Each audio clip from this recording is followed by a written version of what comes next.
Hi, everyone. I'm Jen, and I own a veterinary technician relief business. And I'm Michelle. I own a mobile veterinary technician business. And you are listening to Endless Journeys, the Vet Tech Odyssey podcast. In this podcast, we will be discussing and meeting with credentialed technicians who have created their own path with business ownership within the veterinary space.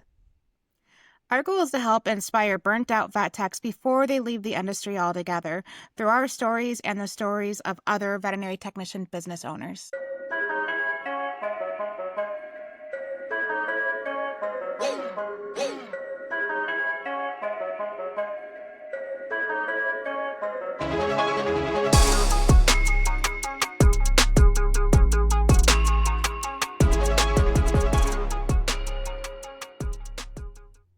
Hey, Jen, how are you doing this week? I'm doing great. How are you doing? Not too bad. It was a pretty, for me, myself, personally, it was a very relaxing week. I went out to brunch with two former coworkers, one who's still in the industry and another one who actually went over to the grooming side. Yeah, it was a lot of fun. We had, what are those called? Mimosas? Yeah. Oh, yeah, mimosas. Yep. We had some mimosas. We had some drinks. We joked about the veterinary industry. We joked about the grooming industry, and we had ourselves a grand old time. So that's probably the one thing that I did pretty fun this week. Oh, What about cool. you? I did a lot of fun stuff this week. I also had really good time with my girls on, I think it was this past Friday. We went out to one of my favorite wine bars that I am a regular at. And I had to take them and just show them around. It's called Stylus and Vinyl, and they actually play old vinyl records at this wine bar. And they're usually like 90s alternative music. And so it's just really nice, really chill. And met up with my girls. And one of them I work with at one of the local emergency clinics. One of the other girls is an old coworker that works at one of the other local emergency clinics. And then just one of our coworkers who she's been out for personal reasons, but she's doing so much better. And we just wanted to meet up with her because we missed her so much. And it was awesome. Just had a really good time with my girls. And we talked a lot about, work and even about the podcast and like different topics of what we could talk about. And then it was me and my husband's 1-year anniversary this weekend. Happy anniversary. Yeah, so he surprised me and we went I had no idea where we were going. He ended up getting a little log cabin Airbnb on 50 acres in I think it was Trout Creek, Montana. And Okay. we were able to bring all the dogs, and it was just such a nice little getaway, and we definitely needed to relax. It was a really stressful week for both of us. So just with getting the podcast out, Yes. editing, I was working on editing that first episode all week, and that was a lot to learn, but no, it was fun. It's been a... Yes. And for the listeners out there, we are still brand new baby podcasters. Yes. So if there's anything with sound, quality, visual that you think may help improve us, just please feel free to send us an email. We are looking to improve as we are just trying to navigate these waters ourselves. We're just two techs trying to figure out some of this technology, so bear with us. Right. Like, I don't know technology. I know how to be a really good technician, but when it comes to technology, this has all just been a major learning curve for me, but it's fun. Same. But Yes. And we get to learn, so that's the good part. So we're Right. still learning. Yep. It's always expanding your education and your Right. knowledge. Yep. Mhm. So you can add that on your resume. Technology 101 in case something happens at the clinic I'm relieving. I might be able to help with technology now. I don't know. I don't even know if I about that volunteer for part. that. Sorry, I don't know. So, yes.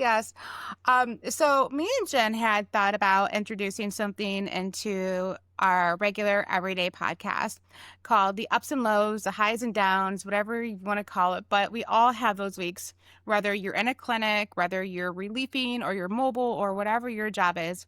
There's always going to be a highlight of your week and a low light of your week. And me and Jen, not only do we want to show how awesome it is being your own business owner, either through relief or mobile work, there's always going to be those ups and downs, and they're going to happen weekly. So we thought it might be a good idea for us to kind of share those just to get that out there that, hey, not everything is rainbows, unicorns, and butterflies. A lot of it is, but some of it's not. So we're going to go ahead and share our ups and downs. Just one per week, so that way we don't overwhelm you guys. But I had something very nice happen this week. I wouldn't say nice, but that's what I'm looking for.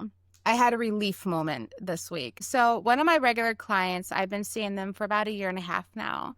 They have a 16-year-old spayed female cat. She is calico and she is very overweight. About 3 months ago, the owners did tell me that she suddenly stopped using the cat litter box downstairs, but once they moved it upstairs, she seemed to be fine with it. And I did tell them to reach out to their vet. Maybe Lap of Love might be able to help with that, with some palliative care, pain management. Thought that she might have had some issues going up and down the stairs just due to pain.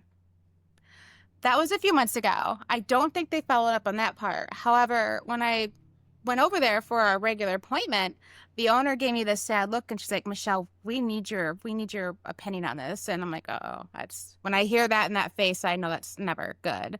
Right. And we're talking about a 16-year-old cat. So I go over to the cat and I could feel that her abdomen was slightly distended. Yeah, she's 16 too. 3 months ago, she stopped wanting to go down the stairs. I lifted her tail and underneath her rectum was some green discharge. Yeah, and her breathing to me seemed a little shallow, just a little bit.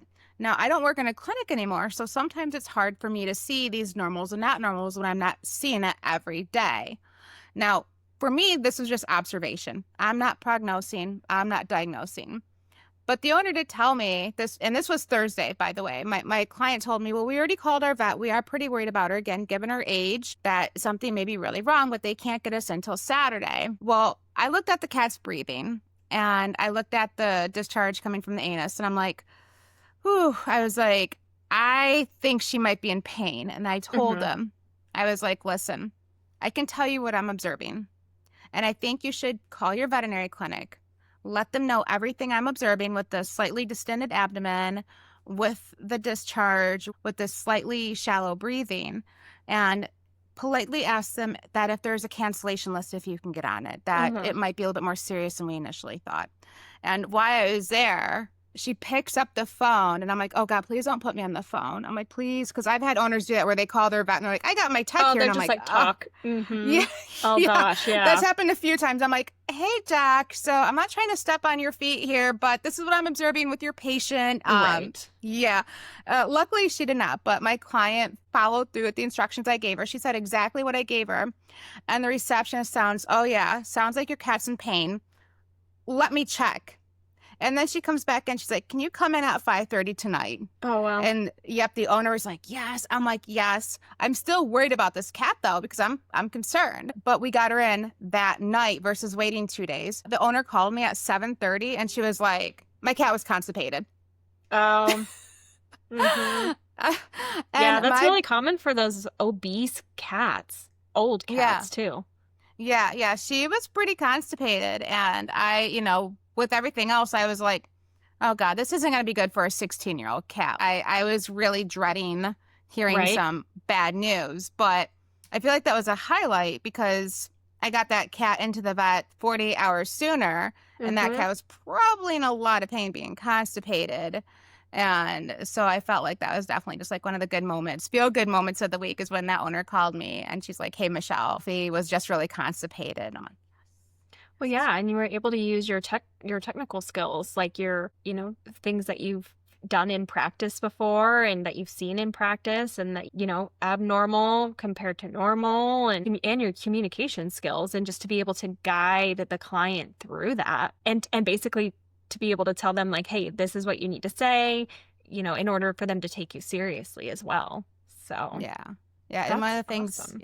Yeah, one of the things I told her is like, make sure, we're nice and polite when we ask for a cancellation list. Like, I kind of guided her on that one. And I think that's what also kind of got her, to be seen faster was she didn't call back like, I need to be seen sooner. She was sweet. She was polite.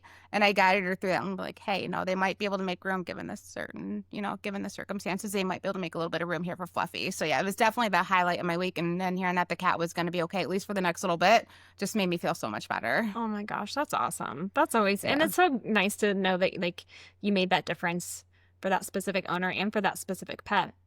Yes, yes. And like I said, we may not be utilizing at the top of our license, but we're still absolutely helping the animals for sure. Making a difference. Yes, yes, yes. And then I had one low this week. I've talked many times about boundaries and protecting your own peace, protecting your current clientele. And this right now, as we're recording, last week was the first week before a holiday. And if you're in a clinic, you know holidays get crazy. You get cancellations, you get last minute add-ons, like holidays are it's just a thing. And I had a new potential client call me Saturday night at about 9:30. It went to voicemail. I was not going to return her call at that late at night on the weekend. However, I called her back Monday morning and she wanted again for a nail trim. I was like, yeah, sure, no problem. When are you looking to get in? And she was like, well, this week. I'm like, well, I don't have anything this week. And I told her, I was like, well, ma'am, I'm really sorry. I'm full this week. I can put you on a cancellation list for Friday. I'll be out in your area and I'll be happy to do that. But my next availability after that is 4 weeks from now on the following Friday. And as soon as I said that, she changed. She was like, wait, you can't get me in this week. I'm like, unfortunately not unless somebody cancels on Friday, but you'll be the first person I call. And she's like, well, if I can't get off the cancellation list, I'm just going to go somewhere else. And she kind of like was really fast and almost, I felt like getting pushed into a corner. Like I'm going to have to make room for her or she's threatening me with going somewhere else. Well, I don't take threats. I don't. I'm not going to let a potential client who I don't know back me into a corner. And that day was full.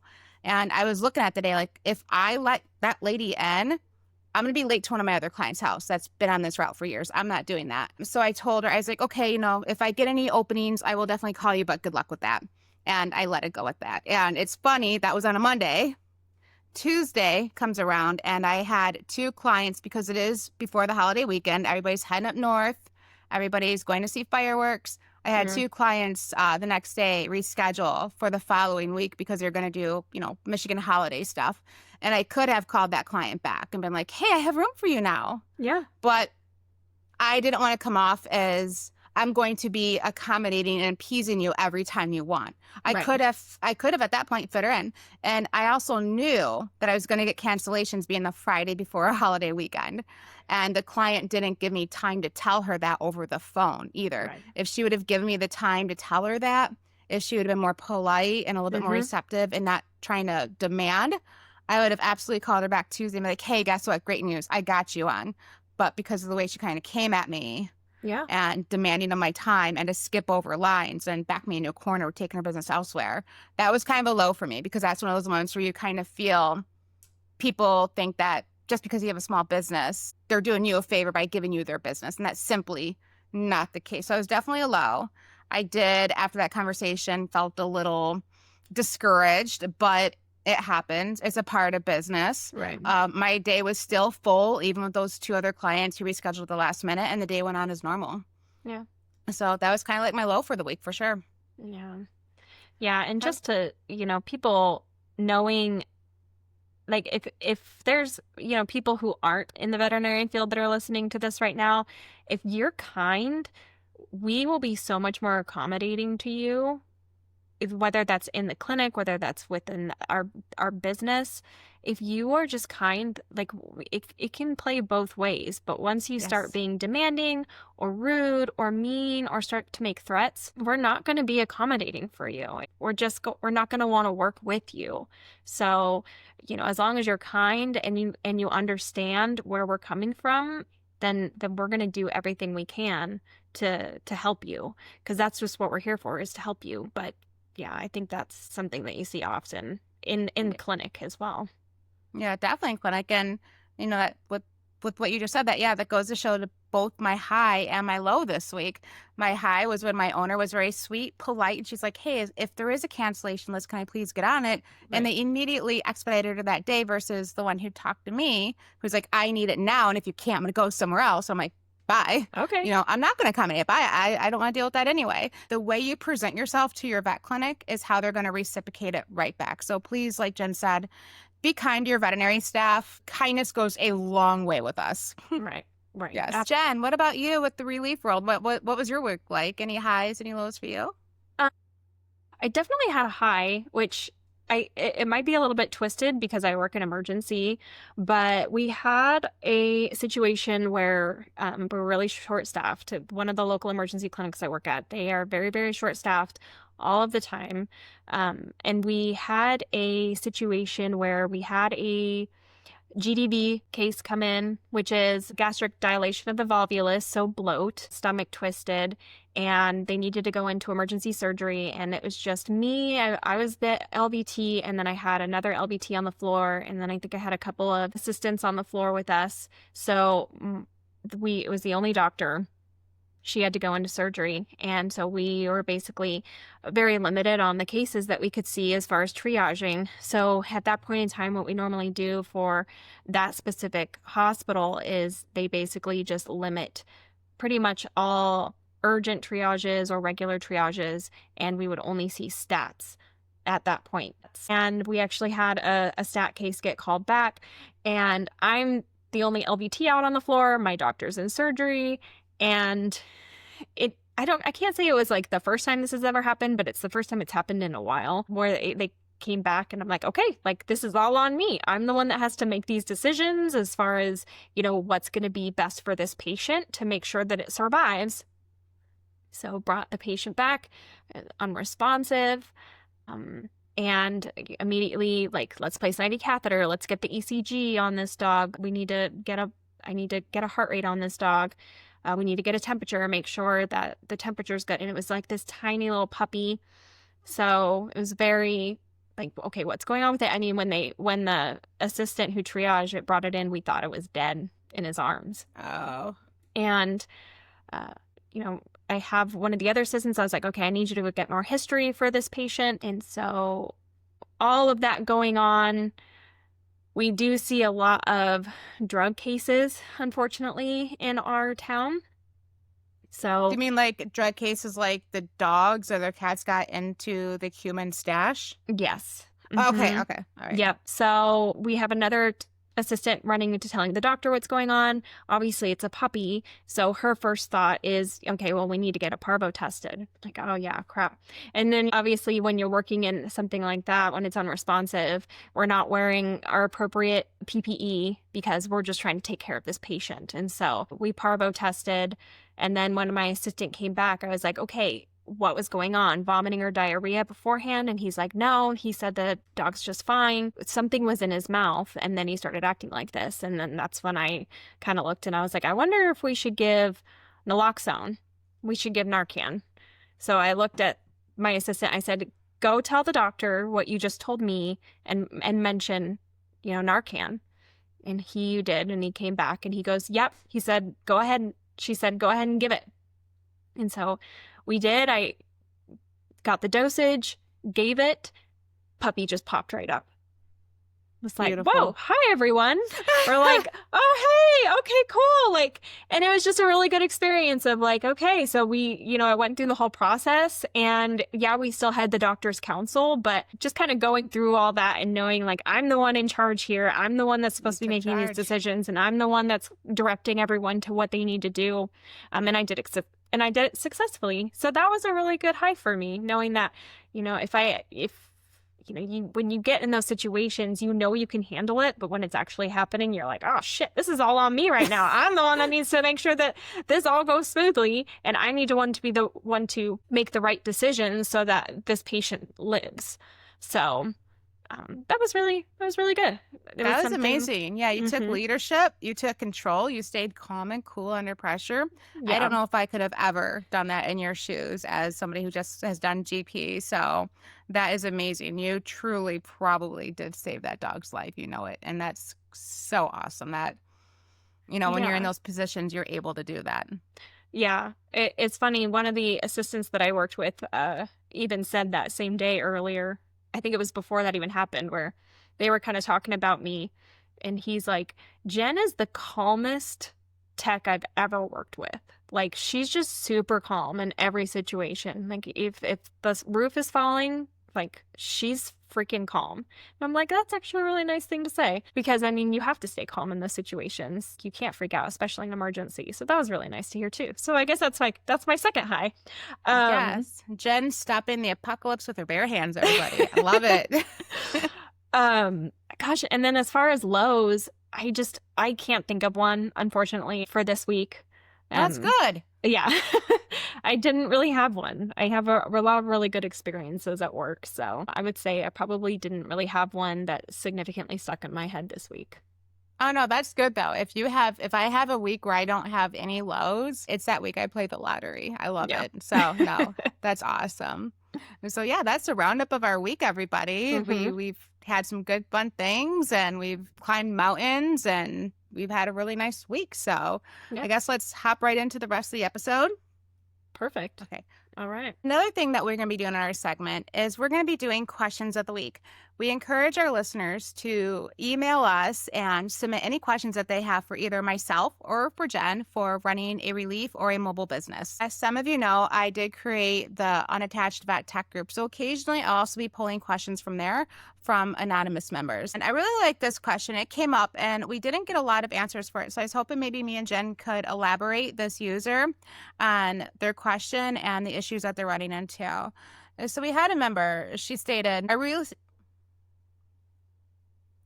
I recently started advertising on Nextdoor app for in-home nail trims. I've had a couple of people interested already, which is great. I'm nervous to advertise on Facebook due to my current job.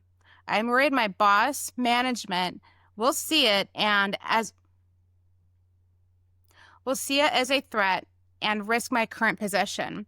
Any thoughts or words of encouragement are much needed.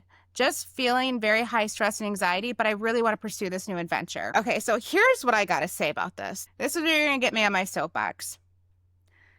Unless you are in a non-solicitation form, it is none of your bosses, your DVMs, your OMs, goddamn business what you decide to do outside of work hours.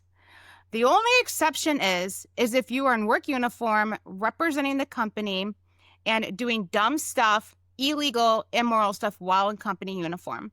Other than that, if you go out in your own clothes and walk into a client's home and trim up some nails, express some anal glands, and it's after 5 o'clock, they're no longer responsible for you. That is now a you problem. That is not a them problem. Also, too, if they paid you more, you probably wouldn't have to go out and work after work. So that might be another conversation to have with them because nobody wants to work after work. And while I realize mobile care and relief care is kind of new and the concept is new, this is something that you can pursue while still working full-time in a vet clinic if your schedule allows for it. So to the member who posted this question, read over your employment contract. And I'm not a lawyer. I'm not giving out legal advice, but read over that and actually have a contract attorney. See if you can't reach out to them to read over. I had one read over mine and they did it complimentary. It was really nice. So yeah, don't sign it on solicitation form and it doesn't matter. And if they get mad, find a clinic that's going to either pay you more or support your dreams. Jen, Yeah. what do you think? Yeah, no, I completely agree. It's literally none of their business. It's nobody's business. It's not even your coworker's business. I mean, I think I've lived enough in the working field and I've heard enough people in the working field. I don't know if anyone's watched the Millennial Management podcast, but like shout out to her. Oh my gosh, she's amazing. And she will tell you too. It is nobody's business. It is not your boss's business what you guys do outside of workout. And it doesn't matter. Me personally, I'm going to tell you right now, I have my managers and my HR from my old clinic that I was working at full time and now I do relief. I have them blocked. Like they are blocked on all my social media because it is none of their business to know what I'm doing outside of work. I mean, if they're trying to get all up in your business and your personal, I really just don't think that you should be that close with your bosses because they think that they have some sort of power over that part of your life, over what you do, or if it's like competition. And again, I agree with what Michelle says. If they do care that much, then you just need to find a different clinic to be a part of, because they either need to be supportive or they need to mind their own business. It doesn't affect them. And again, like she said, then they need to pay you more. And if that's going to be an issue of being like, oh, well, we don't want you to work for other companies because it's competition or whatever reason they're giving you, well, okay, well, then they need to pay you more. And if they can't pay you more, then you need to leave and you need to find either somewhere else, or you need to focus your time on this business that I can guarantee you you're going to be happier and you're going to be doing it for yourself. You're going to get more fulfillment out of it and possibly more money. So no, who cares what they think? Who Exactly. cares? I'm going to admit, I've worked for clinics in the past that were weird about that. I'm afraid that if you're going to be doing this on your separate time, it's going to take away your priority from my business. And if it does get to that point, then we'll cross that bridge when we get there. But you don't need their permission. You don't need anybody's permission to do what you want to do outside of work other than your own. Yep, exactly. And the only time it would matter is if you were still in company uniform. And I will just say, I did that once and I'm guilty of it and I got in trouble, which is why I saw that disclaimer out there. I got a road rage accident kind of thing going on. I was still in a company uniform. I wore my scrubs that had my clinic's name on it, and I was cussing and screaming at a guy going down the road. So that's when I learned, if you're going to do anything like that, make sure you're out of company uniform. Just saying. Yeah, that makes sense. Yeah, that made sense. When my boss rang me, I was like, I deserve it, and I never did it again. Yep. Yeah. And I know that we want to be respectful, right? And I think that's where a lot of this comes from. We want to be respectful to our employers, and we want them to think well of us, and we want their support. I mean, at the end of the day, we really do want their support, but you have to realize that most of them are not going to support you because you're taking away time from their business, taking away time from them and their heads sometimes. So this is one of those times where you have to be selfish and you have to think about you and how this is going to affect you. And again, it's really none of their business. Nobody needs to know anything. Your coworkers, they don't need to know all about your life and what you're doing outside of work. Because people talk, and a lot of people will try to sabotage you, unfortunately. I think we trust people a lot, but I think we've also gone through times in VetNet where we really trusted our coworkers, and because we said too much, it really stabbed us in the back somewhere. So we just have to be self-aware of that.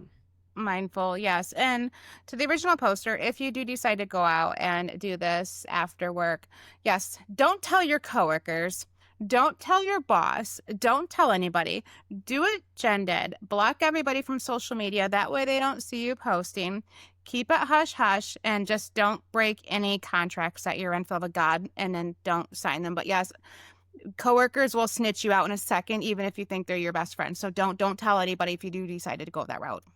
Yeah. And again, you're not doing anything illegal as long as you, like Michelle said, you read over your contract and you make sure that you're not doing anything illegal on that contract. It's just more of protecting yourself. And it's not like, oh, I'm doing something bad, so I need to hide from them. No, it's not. It's just knowing that if they do know these things, that somehow they might try to sabotage it, and you're not doing anything wrong.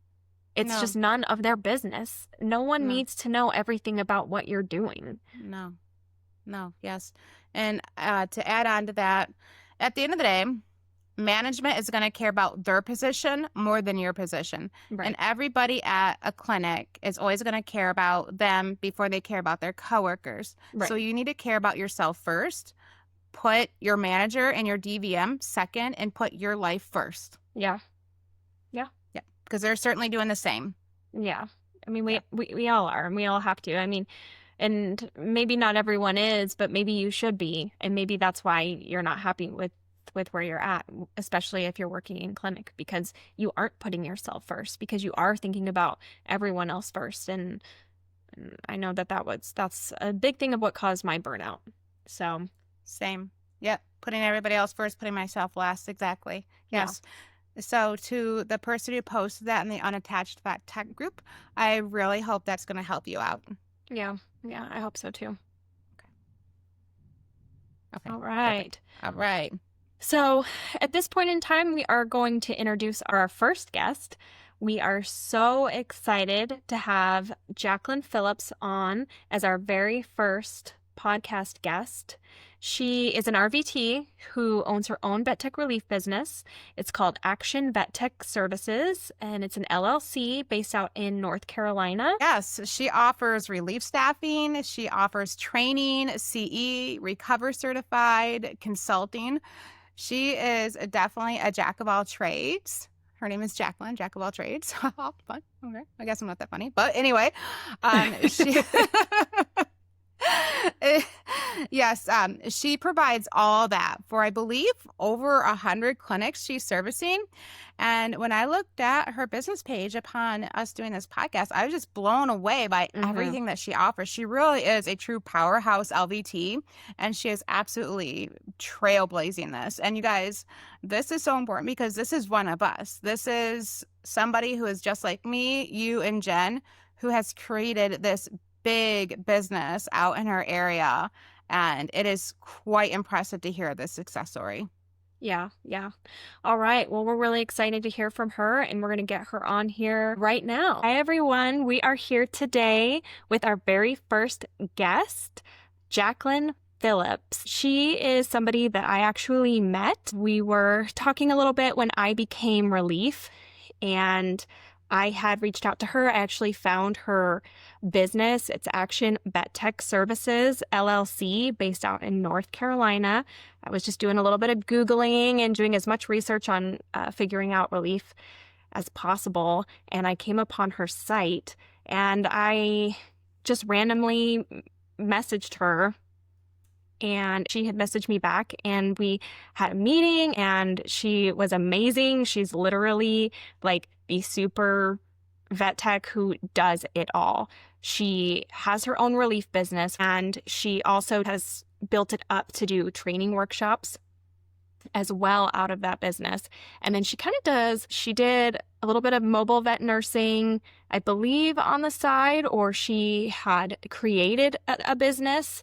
I'm going to let her talk a little bit about that, but she's amazing. She is just somebody that has been a really good mentor to me. I message her all the time. I feel like I bug her all the time. But she really has just been super, super helpful in my own relief business. So welcome, Jacklyn. Welcome. You. Glad to be here. Yeah, yeah. Do you want to just tell us a little bit more about everything that you do and just go into a little bit more detail on that? Sure. Yeah. So Action Vet Techs it was originally, I'm an RVT. So I originally started that as me working for myself as an independent contractor. There's relief doctors, and I didn't really want to work in any clinic or be committed. I had left the clinics previous to that, and I was kind of figuring out a way to be back in that. So it wasn't necessarily intended to be the agency that it is today. But by doing the work myself, I saw a demand for other technicians like myself that would enjoy the work that I was doing. So it kind of, overnight turned into an agency. Not overnight. But so a lot faster though than you think, right? Yeah, like once like decisions were made, like things happened for sure. That was within a very quick amount of time. But also, yeah, to your point of the second business that I started last year, 2024, there was also some trickling demands that we would get to Action Vet Tech Services from pet owners directly.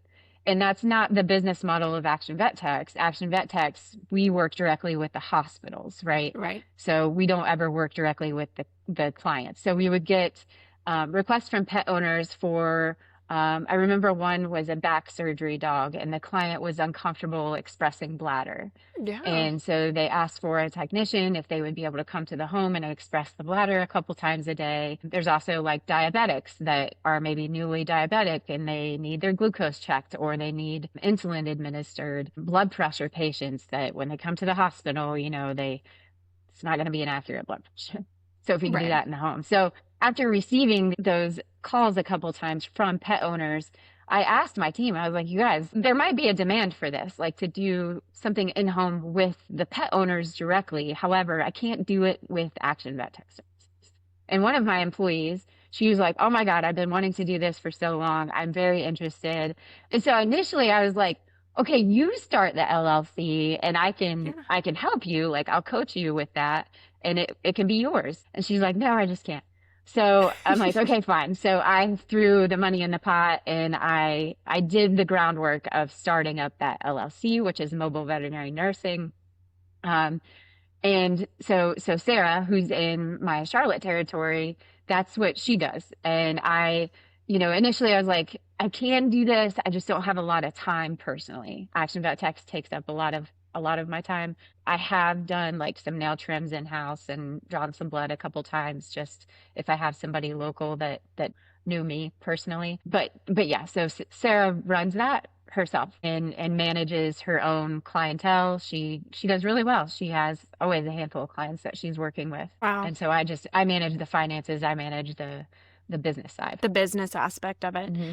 Yeah, and I think that's interesting, right? Some people, they're really good at doing those things, but as far as the actual business aspect of it, I think is what is the most scary thing. And Mm-hmm. that's why we created this podcast in the first place, because a lot of people, they want to do this, but the business aspect of it scares them. I know that was my biggest thing. And even when I had talked to you, even talking about because I've had people approach me and be like, oh, well, are you recruiting? Are you recruiting Yeah. other technicians? And I'm like, I would like to do that, but I'm not there yet because that seems really scary. And that seems like way more responsibility than I want right now. Yeah. But it's baby steps, right? People get pressured by thinking they have to have it all together and have to have it all, like all the ducks in the row before they can even start it, when really it's just start, you know? Yeah.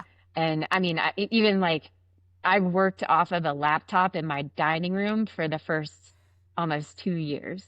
You Oh, know what I wow. mean? Like it wasn't that I had a whole office and all the systems in place to start it. It was just a matter of like I started it and I had resources and I took the steps to get it where it needed to go. And then the recruiting part of like Action Vet Techs, of having employees, that came over time. Yeah. Yeah. But that's fun. That's how businesses start. Sometimes they start really small and then they go big, and then it's way big. It's even bigger of a vision than you could even imagine for yourself, especially if you're really good at it. Yeah. We're going to start asking questions, but the very first one that we thought would be really fun for all of our guests is, what breed or breeds of dogs do you own? Because I personally feel that you can tell a lot about a person's personality just based off of the type of breeds that they have. Yeah. Or even if So you're a dog or a cat person too. yeah. Yeah. I only have dogs. I've only ever really had dogs. I love cats. I just don't need to have one. So Muffin she's a pity mix. I got her as an adult. She goes by Muff. Everybody knows her as Muff. She's probably 11 or 12 now. I've had her about 8 years. And then Ghost is a Staffordshire Terrier. He's like full-blooded, beautiful, handsome. Like, sadly, his ears are cut. I got him as an adult as well from a neighbor in my neighborhood. He was living outside. They just didn't have time for him. And I made friends with him. I would walk him once in a while. And then eventually I was like, can I have him? Yeah, It worked out because they didn't really have time for him. And he just fit in so well with my dog. And he's young and he's just a beautiful dog. So, and if you know pitties or staffies, like that personality, to your point of like, you can tell a lot about a person. Oh, yeah. I just like, I've always had that breed and that draw to that breed. They're just such a love, what a heart, big heart. Yeah, and I feel like people who own pitties, like I know a lot of pitty owners, and they're just like the most kind, happy people, and they know that pitties are just misunderstood as well, so they just very, very empathetic and just full of sympathy, especially for the breed. So, no, that's awesome. That's cool. That's what I got. All right. All right. So, Jacklyn, can you share your journey from working in a clinic to starting your own relief business? Can you share that journey for us? Yeah, so starting the business itself was me being in the business.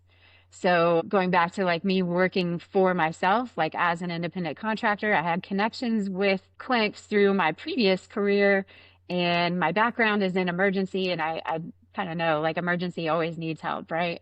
So it was a matter of reaching out to them to tell them what I was doing. I reached out to a select couple clinics that had several hospitals within their corporations. And I met with like a medical director and like HR, and I knew nobody was really doing this. So I was like, this is what I want to do.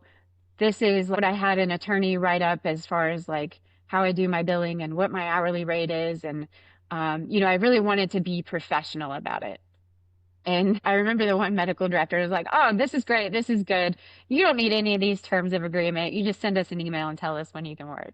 And I was Nope, like, nope, nope. no, and I appreciate the trust, Yes, and yeah. two, like how casual we are in veterinary medicine about Mm-hmm. just like just come on in and work and it's no big deal. But I wanted to be taken as seriously and professionally as possible, to be charging what I wanted to charge. And again, like knowing that this isn't a common thing to have relief technicians to come into your hospital and work.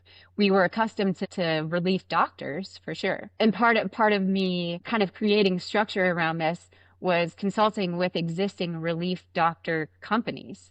So one of the companies that I talked to that I'm forever grateful for is IndieVet. And I researched them, and I really loved their business model of like that this was a career option, you know, like this is a lifestyle, this is a career option. They have their doctors as employees versus some other business models are like contractors, right? Where you Right. do work completely independently, you don't receive any benefits, you take it or leave it. So I took a couple different business models to segue into after I worked almost a full year myself in 30 plus hospitals, working more hours than I've ever worked in my life. But it was different, right? Because my mindset was different. Right. Like I was choosing to do this work. I wasn't required. And it was fun. I loved Right. working in different teams. I was appreciated everywhere that I went, Yes. even not being like the most elite technician ever. I'm a Right. good Yeah. technician, but the fact that I was there and I was willing to help and I had a positive attitude and a smile and I had a solid work ethic, people wanted me to come back. Word of Mm-hmm. mouth was my only way of marketing. I had business cards, of course, but really word of mouth was how things grew. And then I Right. eventually received more demands of me than myself. And then it's kind of that turning point. It was like, again, there are other technicians that would love this because I understood burnout. I understood being in the game a long time, um, not wanting to be committal. I know I was not alone in that mindset.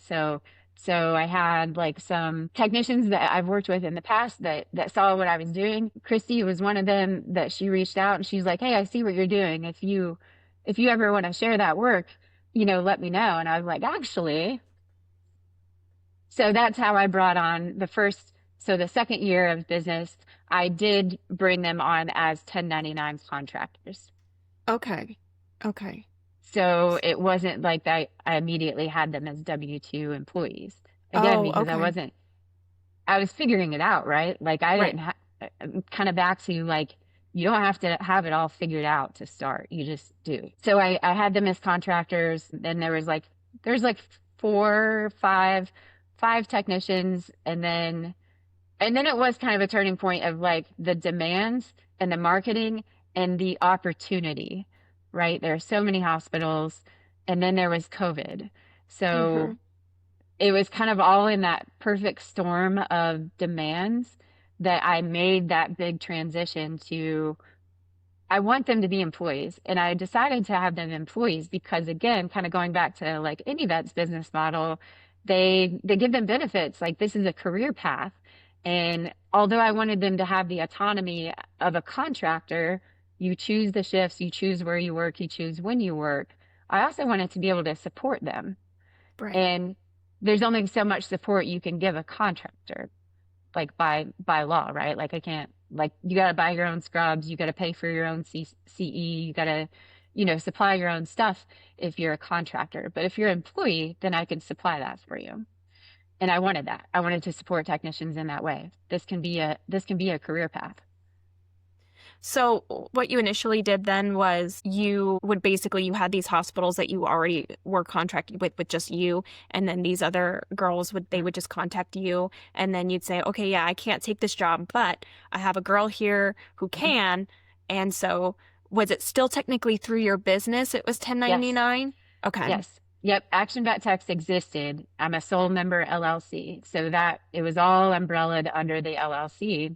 Okay. And I already had like a terms of agreement, like a contract that I was working under. And then I just had it edited from my attorney to utilize contractors, like outside of myself. And then that was communicated. And I was literally working off of like a shared Google Calendar at that time. Like Oh, wow. there was no platform. It was just like I had a shared Google Calendar. I had these, 4 or 5 technicians that were interested in the work, and that's how I was kind of managing it. Um, until we transitioned into like bigger, better and employees, more hospitals. Then I got like a formal schedule platform. So, what was the biggest challenge you faced when transitioning to your own business? Specific. In which part of business? Like when I was working on my own, or when I decided to make this a company, like an agency? How Because about those we are need to, two different struggles. how about both of them? How about both of them? Okay. Yeah, I'd like to hear both of Um, them. Yeah. okay, Point. so on my own, I would say the risk and the fear to me was much lower because it's just me. If shit goes down, it's just me. I know that I'll be all right. I know I can get a job anywhere. Like, it wasn't as much of like, oh, what am I doing? I wasn't freaking out. When you invest, like I had to borrow money, an uncomfortable amount of money to create the agency that it is, that was kind of my biggest like internal struggle, right? Or I would say the money part, like borrowing an uncomfortable amount of money to cover my salary, because that's what that was for, right? So I couldn't continue to be a technician on the floor and work 40 plus hours a week and also create an agency and recruit people to do this work, right? Like that's just not, I'm not going to run myself into the ground to do this. So the money was to cover my personal expenses, for it to take me off the floor, to put me behind the business, to be a business person and recruit the people to do the work, right? That Hmm. I was so passionate about, like everybody would love this. So that part I think was the biggest hurdle for me to get over. I And see. I'm a saver. And Yep. I was raised on like, you have a good credit score, you don't carry debt, like, and so borrowing was challenging. It's scary. It is scary to borrow a lot of money Mhm, to start a business. I talked to a few techs that did. They took out a lump sum of money to buy mhm, really nice equipment, and to me, mhm. that's scary. But then at the same time, high risk is high rewards. Yes. And the business counsel that I have, regularly reminds me the businesses that go down are the ones that are undercapitalized. They run out of money because they never borrowed, or I was like, I wasn't going to pull from my personal savings and spend my entire emergency savings and personal savings for this. And yeah, it's a big risk because I didn't know like what was going to come of this, right? How the veterinary community was going to accept it. Would they accept it? Like what my obligations were. Now, my overhead was pretty low because I can do this from a home office. I didn't require like a brick and mortar, so I'm not like paying an additional, rent somewhere to operate. So that's an advantage, right? Um, and my personal expenses are pretty low. I'm a pretty frugal person. I'm single.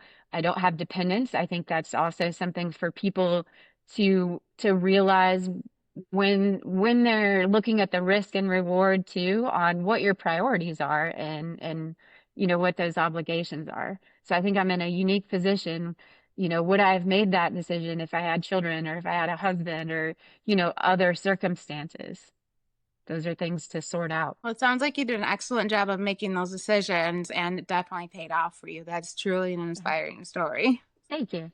Yes. Right. And I like that too, where um we're showing a side of somebody who is single, because me and Michelle have talked about, our spouses and how supportive our spouses have been in this. And I personally don't know if I could have done this without my spouse and without his support and financial support. And so I really like, the fact that, we have somebody here who has done an amazing job of starting their own business, and she's done it on her own. You can do this on your own too. Like, it is possible. Is it easy? No. You're gonna have these challenges, and like you said, you had this big risk. That's my biggest problem right now too. Is investing, is getting a loan for more money to do that. Like that is terrifying to me. Hopefully one day I can get past that hurdle, but even right now it's just like, I mean, ugh, it's a really big investment, but that's a big investment in yourself. To follow a path that ultimately I belong in. Like this is exactly where I belong. I've never been happier. Right. It's super admirable. Like, Thank you. very admirable. Thanks. Love it. What if, was there any options when you were exploring before you started your own business? Were there any other options that you were thinking about before you left vet med? I did leave vet med clinically years prior to starting this business. I went into sales or money because vet techs, we don't make a good salary. And again, I was on my own, right? So Right. that was kind of a turning point. And like, do I want to continue to work second, third shifts and, be a supervisor and only at the time only make 40 some a year?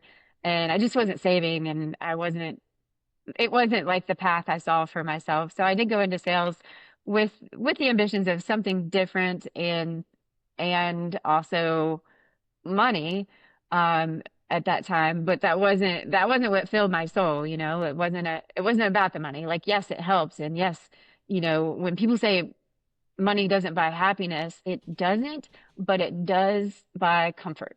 Hmm.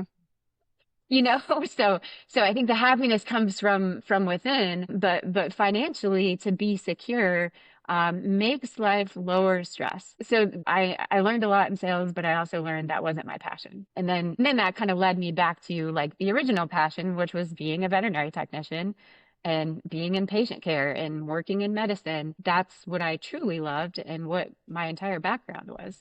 So how could I put myself back in a position of passion but create the path myself and create what I wanted, which is me creating my hourly rates, me creating my terms, me creating where I worked and who I worked with and the type of work that I like. Yeah. And helping other technicians, I feel like too, right? At the end of it all. Yes. Well, once it turned into an agency, yeah, that's my new purpose and my new reward. I've almost always worked in some kind of leadership role, but yes, ultimately being able to support other technicians to have a lifestyle that they want, to have a rewarding career, to, be able to support them is definitely something that I get reward from every single day. Yeah. Yeah. Do you, what are some of the key skills that you think a technician would need to successfully be able to run their own relief business like this, or even to just be a part of your relief business? Are there specific skills and characteristics that you look for in a technician? Yeah, both. Answer the first part of your question for somebody that would want to start a relief business like mine. I think I definitely have the upper hand and an advantage because I did the work myself. And I can regularly communicate to the technicians that I've recruited on what to expect because Hmm. I've personally experienced it. The first shift's going to be the hardest. Yeah. People are not going to necessarily like you or want you to Right. help them. Hmm. Yeah, you You got to know, shove your way in there, right? they don't know you. And so I can communicate that to my new technicians. Like, look, you're going to go into this clinic. They don't know you, but here's how they operate. In a lot of clinics that we work for, I've personally worked in. So I think I have an advantage in that sense. So I would encourage anybody that wants to start a relief business, do the work yourself so that you know how to coach others and you know how to lead others that maybe come on to a company that you're creating. As far as me recruiting technicians and the type of technicians to do this work, I look for personality and character. Yes, the skill and experience is important. I like a diverse resume. Ideally, you've worked in more than one clinic. We have Hmm. a minimum of 5 years experience. Okay. Um, Like you have to be a licensed technician to work for my company. We really like, if you've worked in specialty and emergency, that's that's very helpful because that tells me you've been exposed to like high standard, high quality medicine. And anybody that's worked in ER has diversity because you're Yeah. getting thrown all kinds of different cases at you all day long. So most of our technicians come from emergency and specialty, but the GPs, they have a demand too. And so if you only hire specialty and emergency technicians, nobody knows how to do dental routes, Right. including me. Yeah. Yeah, me too. No. So, so the I GP never worked for technicians are important too. Don't get me wrong. I'm not discounting a GP technician. I all hail to a GP technician because Hmm. they're amazing and we absolutely need those and hire those as well. Yeah. I admire my emergency technicians. I mean, just knowing Jen alone, when I picked her brain a few times, my God, you guys are just intense, and I look up to them because I know as a GP technician, I know my limits, and I know I wouldn't survive 2 hours in the environment of emergency and critical care. So my hat's off to every technician that works in those high stakes environments for sure. Yes. Yeah, we like trauma. I Like it's mean, the chaos. yeah, it's the chaos, it's the trauma, it's never knowing what's happening. I mean, and then like I know like there's some people who yeah, they work in GP and they just like they're like I love to look at my schedule beforehand and just Mhm. know like what's coming in and it's like ugh, I hate that. I don't want to know what's coming in. I just like I We need both. yeah. We I need both. just I mean, I think those are just different brains, different operations of like maybe an analytical or a free spirit or whatever your brain operates in organization. Like personally, I operate like the more that's going on, the more efficient I am, the right. more on top of it Hmm. I am versus methodical and slow, the more likely I am to forget things or make mistakes, right? It's just, we need them both. We need them all. Absolutely. Absolutely. When it comes to the business side of things, such as like scheduling, billing, and marketing, would you say that that's where you spend the majority of your time? Are you actually out on the floor or are you mostly just working on the business side of things at home? Mostly on the business lately. There are stints of time that I am in the clinics. Like through the winter, I was working in a surgery department every week for about 3 months, once a week, every week. And it's challenging as much as I like being in the clinics, things get behind when I'm Hmm. not. And I like to stay on top of those things too, on top of our communications. Like if our employees need support or our hospital accounts. Like I like to stay on top of that. So every time I'm on the floor, it's taking away. I guess the other piece is, oh, when I did get to work on the floor, I was also working with one of my technicians, which was great. Oh, And so anytime I get to work with one of my own employees, I definitely love that. it's fun. That was okay. So back to one of your questions, Michelle, about a struggle in or a challenge that I came across, aside from financially, part of it was like being in the office. So going back to the original intention of, I did this because I wanted to go back to being a technician. And so I'm like, well, if I go like behind the desk, then I'm kind of dismissing my intention of being a technician on the floor and being in patient care, right? Yeah. So it was a decision that I had to make, and I think people should also keep that in mind. Do you want to run a business? Do you want to be a technician? Because running a business, if you want to either make it big or whatever you want to do, you should keep that in mind. Because doing both, you will run yourself into the ground. Yeah. And I wasn't willing to do that. I knew that I had to sacrifice something and I wasn't going to work day and night. I was very firm on my boundaries of like, I'm not going to do this on the weekend, like business type work on the weekends. I'm not going to make Hmm. myself available night and day and answer texts at midnight. And, I'm not doing that. Right. I'm in a stage in my life that I'm taking care of myself, that Amen. I'm creating this path for what I need. Yeah. And I think that's super important for me, at least doing mobile care. I am Hmm. huge on boundaries. I'm very, Hmm. very huge on, like you said, I don't take calls at midnight. I mean, if it's a Hmm. very important client and their pet is sick and I know them, I'm going to take it. But general inquiries of pricing availability, if it's not Monday through Friday, 9 to 5, they're going to wait until normal business hours. And I think more relief technicians and more mobile vet technicians should adopt that same mindset right there is what you Yes. have. I mean, it's a culture thing, right? Where I actually went through this. I turned my phone off for 3 days. I went to the beach and I shut it off. Wow. I told everybody, I was like, my phone is in the fire. Like my dogs were with my friends, which I completely trust. So, and again, it's like, I need to disconnect and not look at a screen and not be available. And I think it's so much culture around like constantly being available.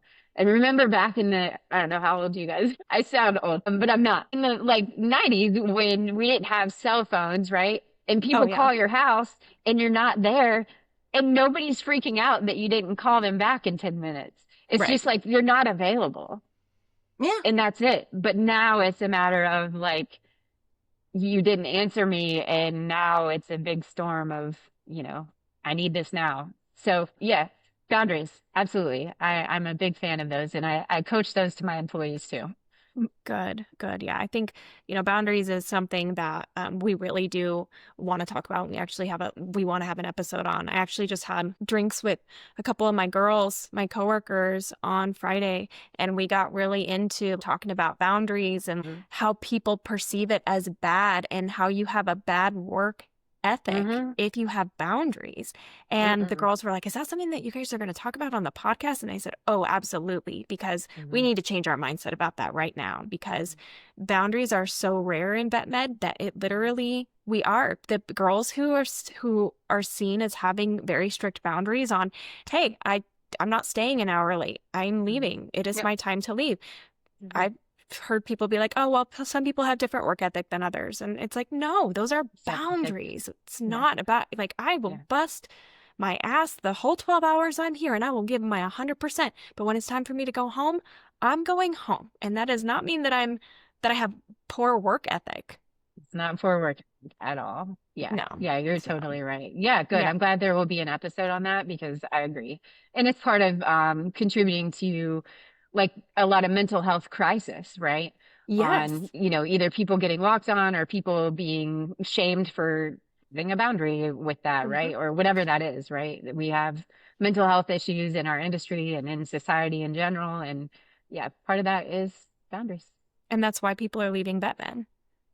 That's one of the biggest reasons why they're leaving is because they don't have boundaries and they're getting burnout and they don't realize that the burnout is the lack of boundaries. And then they want to leave it altogether, right? Which is, again, why me and Michelle are doing this because, we want people to know that they have options out there and that you can do something and you don't have to leave that med 100% in order to, Absolutely. That was, part of the mission of Action Vet Techs is like, I want a place to preserve these amazing technicians that have been in the field for so long and they feel like they can't do anything else but leave. It's like, no, like try this. And it will reignite your passion because you'll be appreciated. You have a contracted shift time where you start and you end and you can leave. And you can not be involved in their bullshit. You can only be there for excellent patient care and you communicate well and you're professional and you do your job and you leave. Yeah. That's what's absolutely great about it. That's what I love. Hey, everyone. It's Jen from Endless Journeys, the Vet Tech Odyssey podcast. We wanted to let you know that our episode turned out to be a bit longer than we expected. After receiving some valuable feedback, we decided it would be best to break it into 2 parts to make it more digestible and enjoyable for you guys. We're excited to share that both part 1 and part 2 are available today, so you can dive right into the full conversation at your own pace. We really appreciate your support, and we hope you enjoy both parts of this episode.